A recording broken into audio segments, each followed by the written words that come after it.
Hello મિત્રો, welcome back to my channel રસોઈની રંગત with ઉન્નતિ. આજે આપણે બનાવીશું ગુજરાતીઓને ભાવતો એવો હાંડવો. તેના માટે આપણે આ હાંડવાનો લોટ તૈયાર કરી લીધેલો છે. તેમાં 2 વાટકી ચોખા, અડધી વાટકી મગની દાળ, અડધી વાટકી તુવેર દાળ અને અડધી વાટકી ચણાની દાળ એડ કરેલી છે. હવે આપણે એક મિક્સિંગ બાઉલમાં 1 થી 1.5 વાટકી જેટલી છાશ લઈશું. જરૂરિયાત પ્રમાણે મીઠું એડ કરીશું. હિંગ નાખીશું. હિંગ નાખવાથી આથો સરસ આવી જાય છે. હવે તેમાં પાણી એડ કરીશું.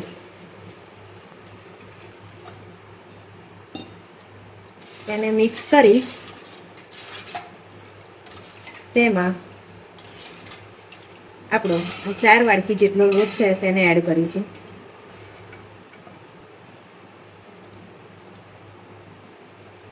હવે તેને બરાબર મિક્સ કરી દઈશું. તમે જોઈ શકો છો આપણું બેટર સરસ રીતે રેડી થઈ ગયું છે. હવે આને આપણે ઓવરનાઇટ માટે મૂકી દઈશું. તમે જોઈ શકો છો આપણું બેટર આથો આવીને રેડી થઈ ગયું છે. સરસ મજાનો આથો આવી ગયેલો છે. હવે આપણે જે ઇન્ગ્રેડિયન્ટ્સ લીધા છે તેમાં એક મીડિયમ સાઇઝની દૂધીને ખમણી લીધી છે, તલ, ખાંડ, ખાવાનો સોડા, વઘાર માટે જીરું, રાઈ, આદુ લસણ મરચાંની પેસ્ટ, ધાણા, હિંગ, જરૂર પ્રમાણે મીઠું આપણે રાત્રે ખીરામાં એડ કરેલું જ છે તે પ્રમાણે, લાલ મરચું પાવડર થોડો નાખવાનો છે કેમ કે લીલા મરચાં લીધેલા છે, હળદર અને લીમડીના પાન અને તેલ. સૌ પ્રથમ ખીરામાં આપણે દૂધી જે ખમણેલી છે તેને એડ કરી દઈશું. ધાણા એડ કરીશું. આદુ લસણ મરચાંની પેસ્ટ એડ કરીશું. ખાંડ એડ કરીશું. થોડું મરચું, હળદર, મીઠું ચાખીને એડ કરીશું. આપણે સરસ રીતે બધું જ મિક્સ કરી લઈશું. દૂધીમાંથી પાણી છૂટશે થોડું અને ખાંડ નાખી છે તેમાંથી પણ પાણી થોડું છૂટશે. 2 મિનિટ રહેવા દઈશું. તમે જોઈ શકો છો 2 મિનિટ થઈ ગઈ છે. આ રીતની કન્સિસ્ટન્સી થવી જોઈએ.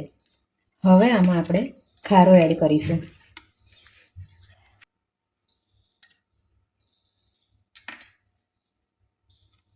હવે બરાબર મિક્સ કરી લઈશું.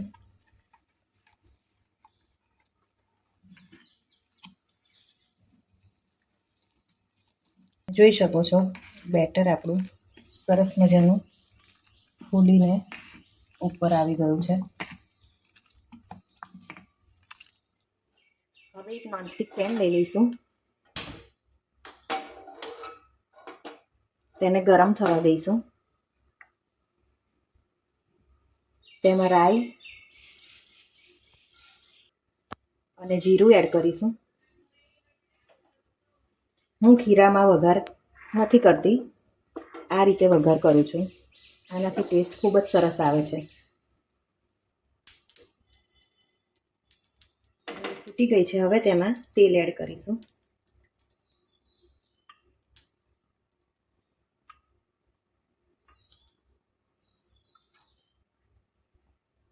થોડા તલ એડ કરીશું.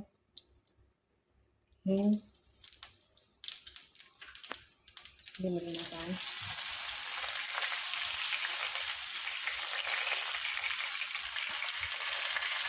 હવે ધીમો ગેસ કરી તેમાં બેટર નાખીશું. મિક્સ કરી લઈશું.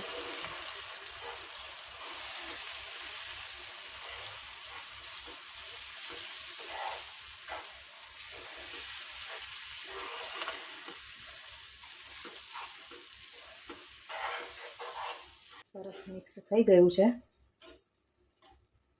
આમાં વધારે વાર થવા દેવાની નથી, થોડું ઝડપથી મિક્સ કરી દેવું. હવે ઉપર આપણે તલને સ્પ્રિંકલ કરી લઈશું.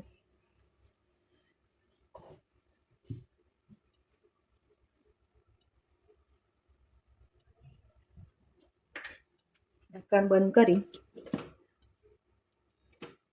4 થી 5 મિનિટ આપણે રહેવા દઈશું. તમે જોઈ શકો છો આપણો હાંડવો ફેરવવા માટે રેડી થઈ ગયો છે. હવે આપણે તેને પલટાઈ દઈશું.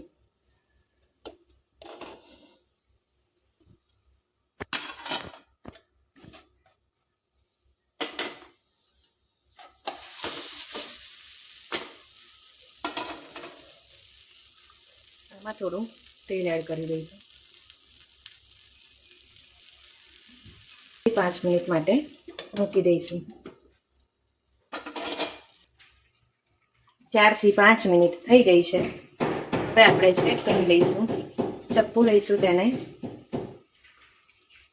જોઈ શકો છો તે ચોંટતું નથી, એટલે આપણો હાંડવો ખાવા માટે રેડી થઈ ગયો છે.